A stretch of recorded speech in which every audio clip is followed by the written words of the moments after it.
Pranab Da, the man with a remarkable memory, The Hindu. It was well known to all journalists that if one planned to interview Pranab Mukherjee, one should be very precise about dates. Because Mukherjee had a memory that could not be counted, and it would upset him if you got the dates wrong. What was left unsaid was what would happen if he did get upset, which I found out the first time I sat down to do a one-on-one television interview with him when he was External Affairs Minister. As it happened, I did get my dates wrong while asking him a question about India's Tibet policy.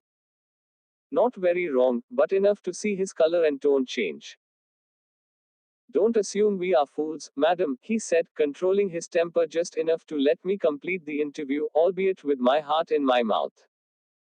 I later asked a bureaucrat in his office how he had such a good memory, and whether he was always right. The bureaucrat smiled and said, "Since no one has a better memory, we have never found out." Mukherjee's second stint as External Affairs Minister was from 2006 to 2009. While the period was comparatively short, it was one of the most eventful times in Indian foreign policy. That period included the India-US nuclear deal, a number of international summits hosted here, a flurry of engagements in the SAARC region, India-Pakistan talks, the 26/11 Mumbai attacks, and then India's international fight against cross-border terrorism. It was during the 26/11 attacks that Pakistan's Foreign Minister Shah Mahmood Qureshi received a dose of Mukherjee's temper we had all been taught to be wary of.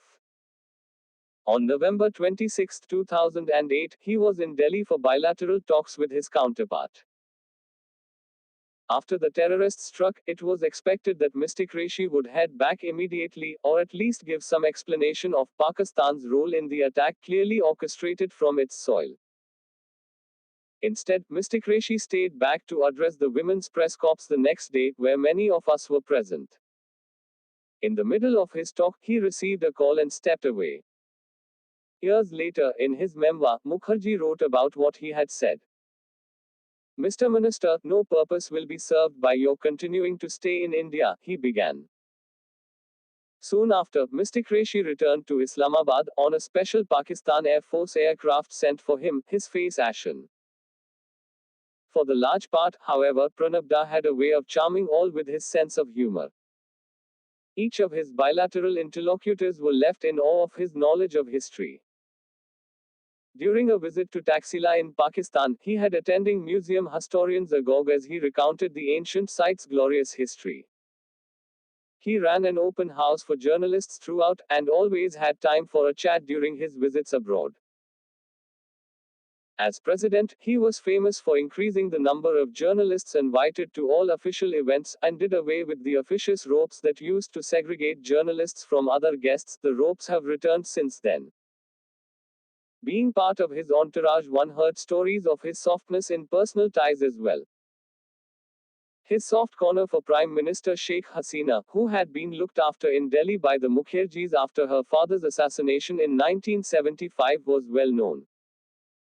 He also had a good relationship with the Bhutanese royalty and once presented the former King Jigme Singye Wangchuk with a scarf knitted by his wife. Former Pakistan Foreign Minister Khurshid Mahmood Kasuri also recalled how touched he was that Pranab Da had taken pains to research about his grandfather, who was the president of the Punjab Provincial Congress Party pre-partition. "My last official trip with him was when he was president. I traveled with him to Moscow in 2015 to join the 70th Victory Day celebrations. The Western world had boycotted the event due to Russian actions in Crimea, and the impact of India's gesture was something Mukherjee saw firsthand, as his motorcade was stopped by large crowds of Russians who expressed their happiness and gratitude. He didn't mind the delay. On the flight home, he spoke at length about Indian foreign policy's traditional moorings.